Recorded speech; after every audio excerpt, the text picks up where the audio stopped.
estamos aqui de novo, mais um quadrinho diferente. E aí, a gente consegue entender que a gente estava estudando, né? O que era matéria, a gente passou para saber o que é uma substância pura, passamos pelo que é uma mistura.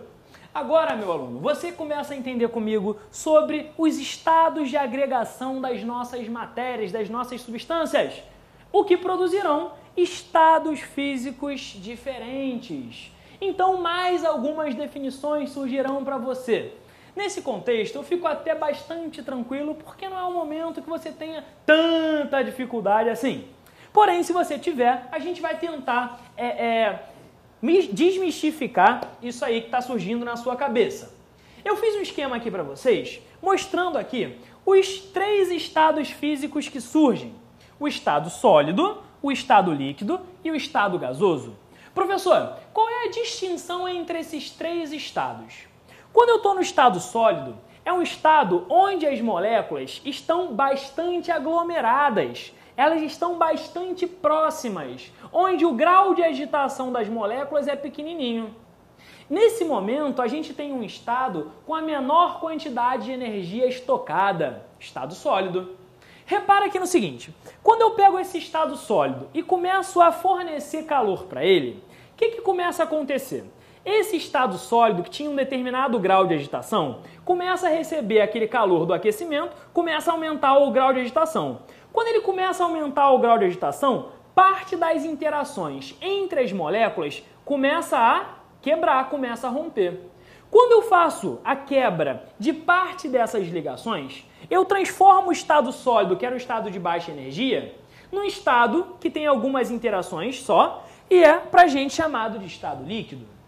Quando eu pego esse estado líquido e forneço mais calor, quando eu forneço mais calor, eu passo para o estado de maior energia, pois essas ligações que ainda existiam se romperam, as moléculas se separaram. Quando as moléculas se separam, eu passo para o estado gasoso, um estado de liberdade total das moléculas. Então, o que a gente vai pensar? Estado sólido, baixa energia, estado líquido, energia intermediária e estado gasoso, energia elevada. Lembro que essa energia está vinculada diretamente à agitação das moléculas.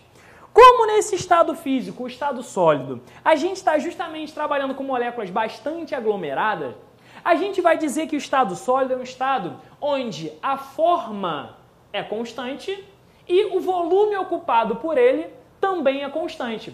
Por exemplo, eu pego um cubo de gelo com 10 ml, jogo dentro de um copo de 100 ml.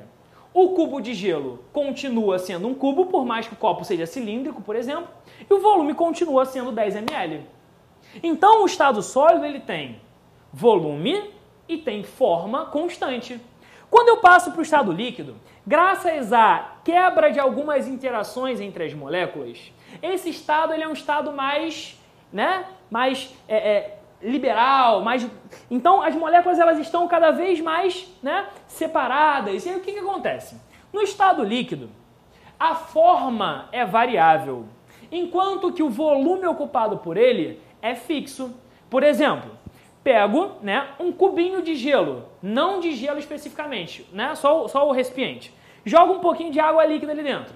Se eu jogar, por exemplo, 10 ml dentro daquele cubinho, a forma da água líquida é a forma do cubinho de gelo, Se eu pego esse cubinho e jogo dentro de um copo cilíndrico, aqueles 10 ml continuam sendo os 10 ml, antigos, só que a forma dele, que era a forma cúbica, passa a ser agora uma forma cilíndrica, a forma do copo.